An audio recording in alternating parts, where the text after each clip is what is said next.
తప్పనేది ఎవరైతే జడ్జి అయితే చేయలేకపోతున్నాం. సో మాక్సిమం వచ్చేసి థియేటర్ మేనేజ్మెంట్ మీదకే వెళ్తది. ఎందుకంటే వాళ్ళే మేనేజ్ చేయాలి క్రౌడ్ అంతా. సో వాళ్ళైతే కంట్రోల్ చేయలేకపోయారు. సో వీళ్ళు కూడా ఒక 4-5 డేస్ అయితే ఆగి సినిమాకి వెళ్తే బాగుండేది. ఎందుకంటే ఫ్యామిలీ తోటి వెళ్ళడం అనేది ఒక స్టార్ హీరో ప్రీమియర్ షోకి అది కష్టం. యూత్ కి వెళ్ళడమే, మాలాంటి వాళ్ళకి వెళ్ళడమే కష్టం అయితే ఉంటది. సో అట్లాంటి ఫ్యామిలీ తోటి వెళ్ళడం అంటే అది ఇంకా కష్టం. సో ఇక్కడైతే తప్పైతే జరిగిపోయింది. సో ఎవరిది ఇప్పుడు ఏమనుకున్నా అయితే ప్రాణాలు అయితే తిరిగి రావు.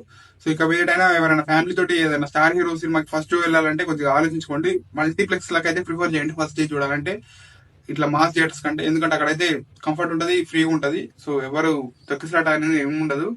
సో ఇప్పుడు ఏం జరుగుతుందంటే, సో ఇక్కడ అల్లు అర్జున్ కానీ వాళ్ళ టీం కానీ, మైత్రి మేకర్స్ ప్రొడ్యూసర్ కానీ, సో వాళ్ళ ఫ్యామిలీని కొంచెం మనం కాంపెన్సేట్ చేస్తే బాగుంటుందని నాకు ఐడియా. సో వాళ్ళు ఎంత కాంపెన్సేట్ చేసి కానీ వాళ్ళ